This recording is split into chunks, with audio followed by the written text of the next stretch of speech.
Buongiorno a tutti, bentornati al Taiwan. Questa volta lavoreremo su un classico della cucina francese, lato bistroterie, il filetto al pepe e il gratin dauphinois.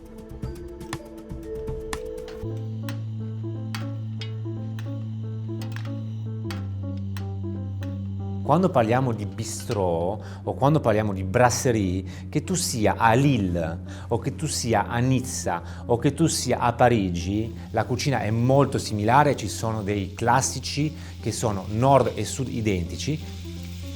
Parliamo di blanquette, di bœuf bourguignon, parliamo di patate fritte, parliamo di gratin dauphinois.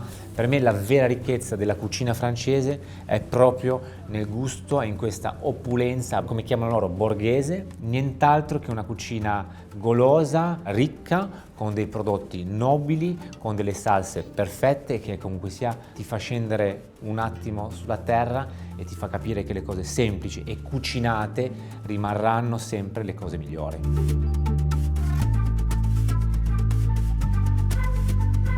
Oggi l'idea è stata proprio di giocare insieme, di vedere come riusciamo ad avere una materia prima d'eccellenza e ad estrarla direttamente. L'idea è proprio di appropriarsi di questo elemento che è il filetto, per capirlo e per capire anche come poi poterlo lavorare.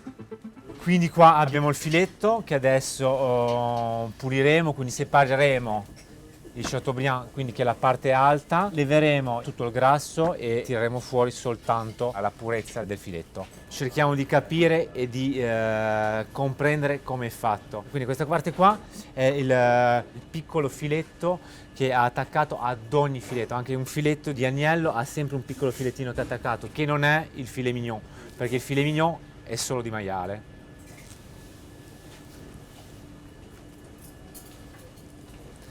Penso che sia la bellezza di utilizzare la materia prima, è proprio questa qua di capire come è fatta per rispettarla al massimo. Top.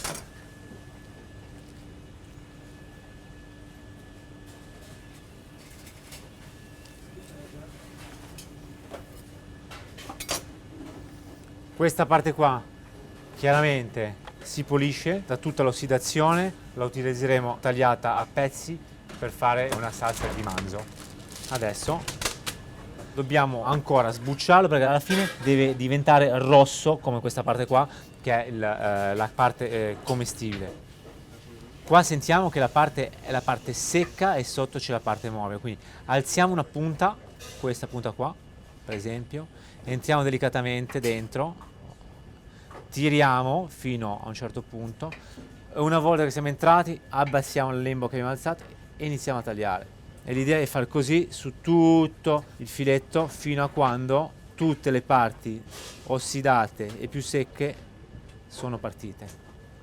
La cosa importante è sempre stare attaccati verso il basso, alziamo e abbassiamo di nuovo per poter così levare il minimo possibile di carne. Quindi iniziamo a levare tutto ciò che è duro, poi dovremo ancora sbucciarlo ancora una volta per levare la parte che è nera. Chiaramente tutti i tagli della carne che sono carnosi e che non sono solo pellicole come abbiamo levato, le mettiamo da parte e poi le taglieremo a pezzi per lanciare le nostre salse madri. Il grasso io non lo uso mai per fare le salse perché sennò ha gusto di grasso e non ha gusto di carne.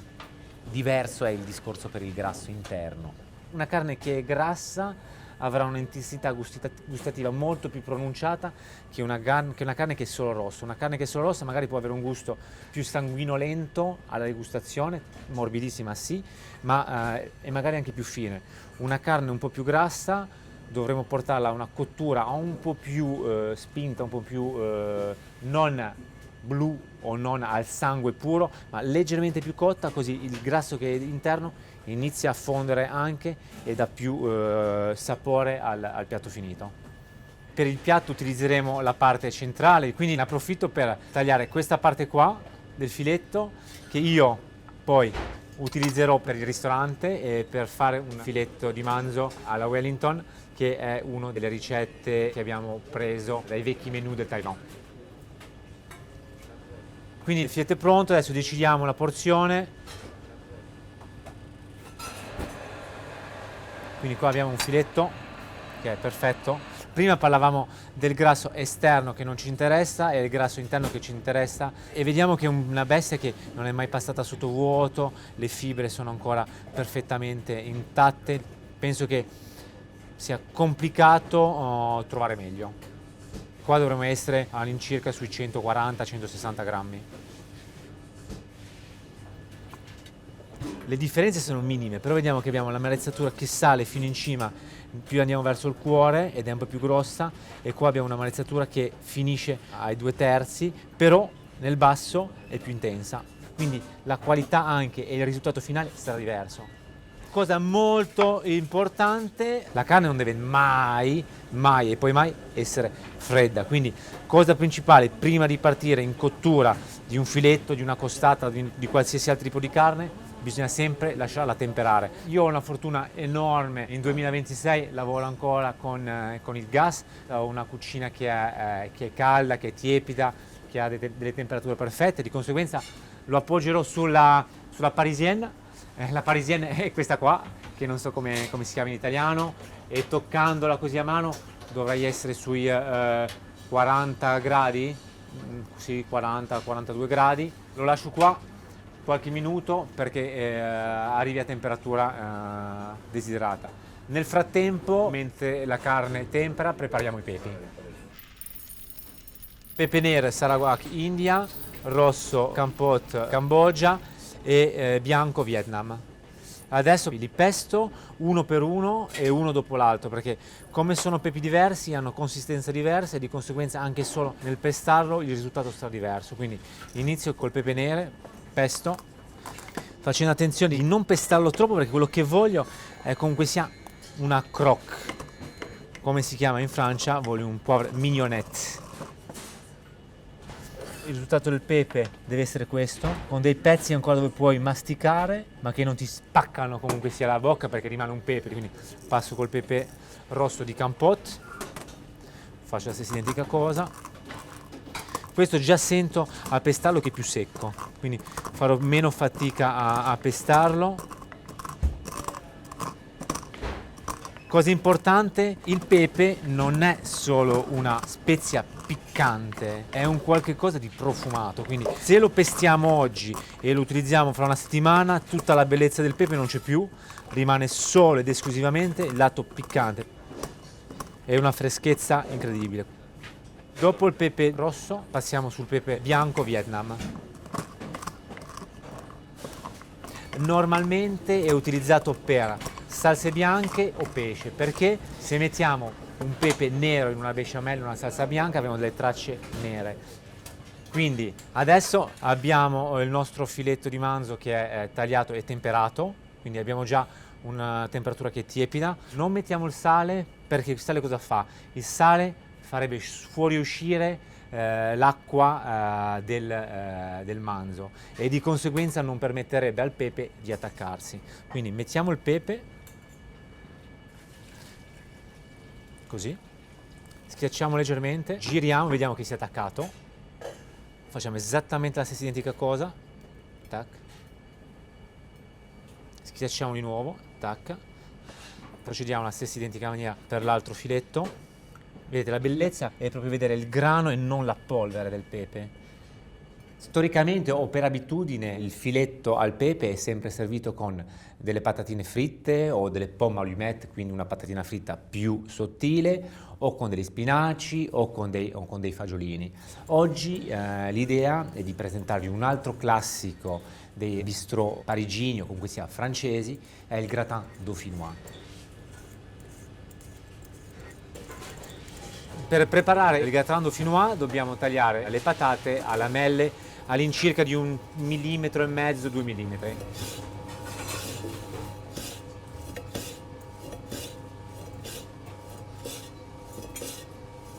Per il montaggio del gratin dauphinois abbiamo bisogno quindi delle patate tagliate a lamelle, sale chiaramente, burro e poi 1/3 di latte, 2/3 di panna che abbiamo scaldato e abbiamo messo in infusione aglio, timo all'oro e un po' di noce moscata. L'abbiamo messo in frigo tutta una notte per far sì che tutto questo latte e questa crema abbiano un profumo molto intenso di erbe e di spezie. Quindi iniziamo con imburrare il nostro piatto.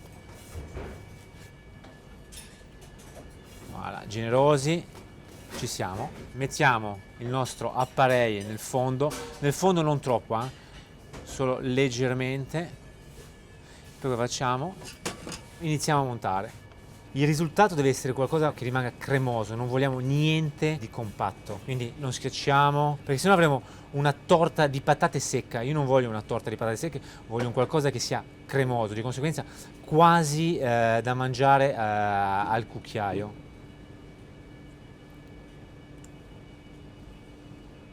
E questa è una ricetta che si può tranquillamente riprodurre a casa per la domenica, un pasto in famiglia. Saliamo un pochettino, importante, e poi lo facciamo? Copriamo col nostro latte. Quindi abbiamo iniziato di qua, siamo scesi, adesso facciamo il cammino inverso per avere un'omogeneità nella struttura del tortino.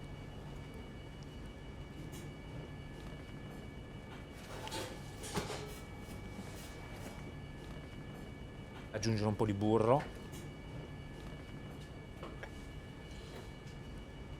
Ad ogni strato di patata aggiungiamo liquido.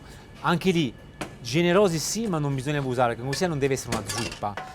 Bisogna sempre ricordarsi che la patata assorbe comunque sia tutto il liquido e l'amido della patata concentra e compatterà il risultato finale. Quando uscirà dal forno bisogna aspettare 10 minuti e nel raffreddarsi si compatterà leggermente. Stratificherò quasi fino all'orlo perché poi bisogna pensare una cosa. Questo piatto andrà in forno e cosa succede?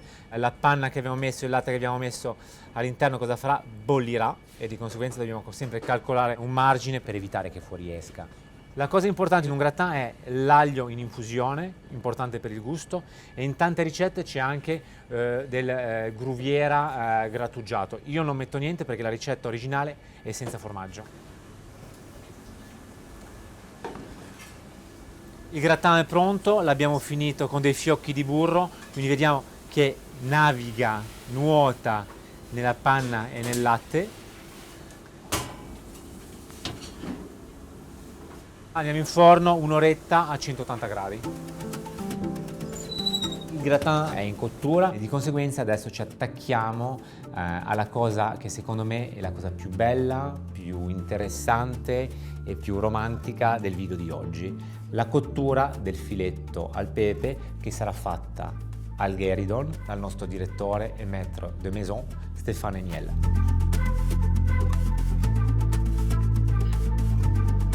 Una cosa ancora più complicata di questa cottura è il fatto che la cucineremo completamente al burro. Di conseguenza il margine di errore è un po' più limitato perché bisogna fare attenzione alle temperature. Quindi adesso iniziamo a mettere una noce di burro nella padella, qualche secondo giusto per far fondere il burro senza che prenda colore, mettiamo il filetto, lasciamo colorare leggermente, quando vediamo che la temperatura del burro inizia a aumentare perché il burro diventa noisette, aggiungiamo un'altra noce di burro per far scendere la temperatura, non abbiamo bisogno di colorare, non abbiamo bisogno di fare una crosta, anzi abbiamo giusto il bisogno che la temperatura del filetto a cuore sia raggiunta in tempo giusto senza bruciare il burro e allo stesso tempo avremo una colorazione, avremo una reazione di Maillard non violenta ma delicata. Iniziamo a cucinare grazie al burro, di conseguenza con un cucchiaio nappiamo il filetto per portarlo a temperatura e come capiamo il grado di cottura? I profumi. Una cosa importante quando si cucina non ci sono solo gli occhi, non ci sono solo le orecchie, c'è il naso e una cottura riusciamo ad identificarla anche solo al naso. Quando il pepe inizia ad avere questo odore un po' torrefatto, rosticciato ma non bruciato, giriamo il nostro filetto e continuiamo a nappare con il burro che vedete che sta spumeggiando. E una cosa che diciamo sempre è che il pepe non si mette mai all'inizio ma alla fine, sino diventa amaro e si brucia. In questo caso dovremo fare ancora più attenzione. Il burro non deve mai bruciare, le temperature non devono essere mai troppo elevate, se no dà tostare o rosticciare il pepe lo bruceremo, quindi qua aggiungiamo un grado di difficoltà. Una volta il filetto cotto, quindi ancora 5 minutini massimo, sbarazziamo il filetto in un piatto e con lo stesso burro e con tutti i succhi che si sono formati nella padella e che sono nel fondo della padella stessa, deglassiamo con del cognac, flambiamo e una volta che l'alcol è evaporato, con una forchetta andiamo a recuperare tutti quei succhi che sono attaccati alla padella, che sono il gusto, che sono il sapore, l'intensità della nostra salsa. Bagniamo con salsa di manzo, quindi con un jus che abbiamo già visto negli episodi precedenti. Facciamo ridurre leggermente, aggiungiamo un cucchiaio di panna. Qui vediamo che è una panna spessa, non è una panna lavorata, non è una panna dove abbiamo levato il grasso, è una panna naturale, quindi vedete è spessa e la tipicità di questa panna è che abbiamo un gusto acido eccezionale ed è un'acidità naturale della panna stessa. Facciamo ridurre leggermente fino ad avere una consistenza un po' sciropposa e nappante. Prendiamo il filetto di manzo che ha riposato, lo mettiamo all'interno della padella, deglassiamo ancora un po', nappiamo meglio ancora il nostro filetto con la salsa.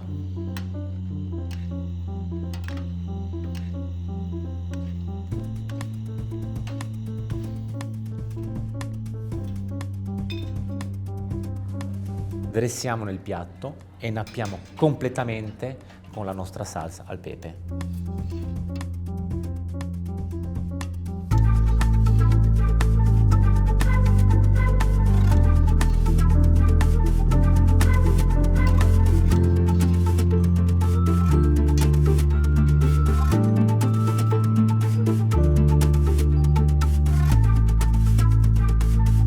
Abbiamo visto come si pulisce un filetto, come si cucina il filetto, come si prepara un gratin dauphinois, l'abbiamo cucinato e l'abbiamo mangiato all'istante. Questa è una cucina espressa. Come potete vedere è rovente, ha bisogno di un tempo di riposo, ma una decina di minuti per non fare la polpetta fantoziana.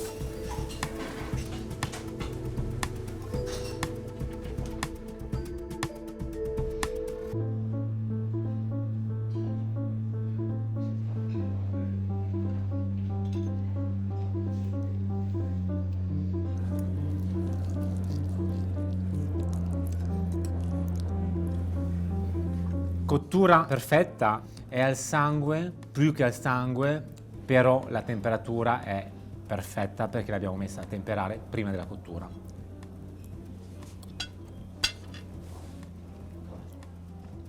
Buona. Adesso testo in live anche il gratin, che è perfetto, anche qua. Abbiamo una patata che è umida, che non è secca, è grassa sì ma non è stucchevole. Cremoso, delicato, c'è la noce moscata che prende tutto lo spazio che deve prendere, accompagna a meraviglia la salsa al pepe che è intensa e il gratin dauphinois apporta la leggerezza e l'eleganza al piatto. Una cosa interessante di un pezzo di carne del genere, come abbiamo visto nel lavoro di Stefano in sala, non c'è nessun segno di cottura. È come se fosse cotta sotto vuoto a bassa temperatura, invece no, è cotta a bassa temperatura sì, però nel burro. Una reazione di Maillard può essere anche qualcosa di delicato che si forma attraverso i succhi della propria carne che iniziano a formarsi nel fondo della padella. E per me questa è una cosa più difficile da realizzare perché qua c'è la maîtrise del fuoco, c'è la maîtrise del burro e c'è la conoscenza totale della materia prima. Quello che mi piace di questa ricetta, anche se potrebbe sembrare complicata per i passaggi o per altri dettagli, è che potete riprodurla tranquillamente a casa, soprattutto il gratin dauphinois, ma per me questa è l'essenza della cucina, avere un piatto di condivisione che possiamo mettere al centro della tavola e mangiarlo in amicizia, in famiglia o comunque sia in un momento di condivisione. Ci vediamo al prossimo video, chissà dove e chissà con che ricetta.